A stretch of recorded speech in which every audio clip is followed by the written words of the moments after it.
Maelfu ya waombolezaji wamejitokeza katika mji mtakatifu wa Mashhad nchini Iran kwa ajili ya shughuli za mwisho za kumuaga kiongozi mkuu wa zamani wa Iran, Ayatollah Ali Khamenei, huku msafara wa mazishi ukihitimishwa kabla ya kuzikwa kwake katika eneo la Haram ya Imam Reza. Shughuli hizo zimehitimisha siku kadhaa za maombolezo ya kitaifa yaliyofanyika kote nchini Iran na pia katika baadhi ya maeneo ya Iraq, ambapo mamilioni ya watu walishiriki katika maandamano ya kumwaga kiongozi huyo aliyekuwa na ushawishi mkubwa katika siasa na dini kwa zaidi ya miongo mitatu.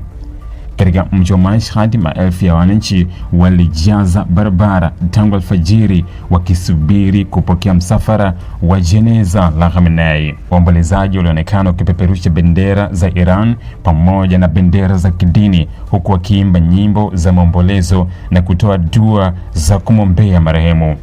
Vikosi vya usalama vilikuwa vimeimarisha ulinzi katika maeneo yote muhimu ili kuhakikisha shughuli hizo zinafanyika kwa utulivu kutokana na idadi kubwa ya watu waliohudhuria. Kabla ya kufikishwa Mashhad, mwili wa Khamenei ulipitishwa katika miji mbalimbali ya Iran ambako mamia elfu ya wananchi walijitokeza kuaga.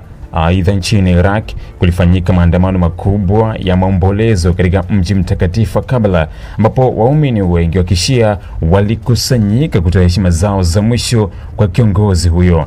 Picha na video zilizosambazwa na vyombo vya habari zinaonyesha jeneza lake likibebwa kupitia mitaa mji huo, huku umati wa watu wakipunga bendera za Iran, Iraq na mabango yenye ujumbe wa kidini. Mazishi hayo yanahitimisha kipindi cha maombolezo ya kitaifa kilichoanza mara baada ya kutangazwa kwa kifo cha Ayatollah Khamenei, tukio ambalo limeibua hisia kubwa ndani ya Iran na katika mataifa mengine yenye idadi kubwa ya Waislamu wa madhehebu ya Kishia. Kifo chake kilitokea katika mazingira ya mvutano mkubwa wa kikanda baada ya mashambulizi ya kijeshi ya Marekani dhidi ya Iran, jambo ambalo liliongeza taharuki katika Mashariki ya Kati. Iran imeendelea kulaani mashambulizi hayo na kuyataja kuwa uchokozi mkubwa uliokiuka sheria za kimataifa, huku viongozi wa nchi hiyo wakiahidi kuwa damu ya Khamenei haitapita bure. Ayatollah Ali Khamenei aliongoza Irani kwa zaidi ya miaka 35 tangu mwaka 1989, akisimamia masuala ya kisiasa, kijeshi na kidini ya taifa hilo.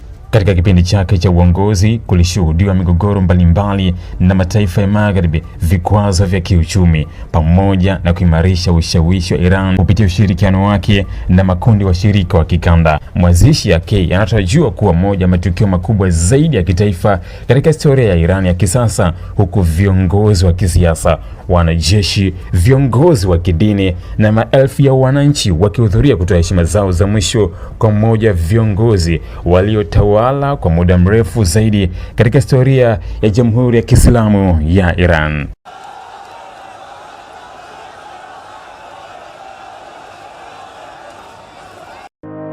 Ili kuwa mwanafamilia bora wa Global TV, usisahau kusubscribe, like, kushare na kucomment.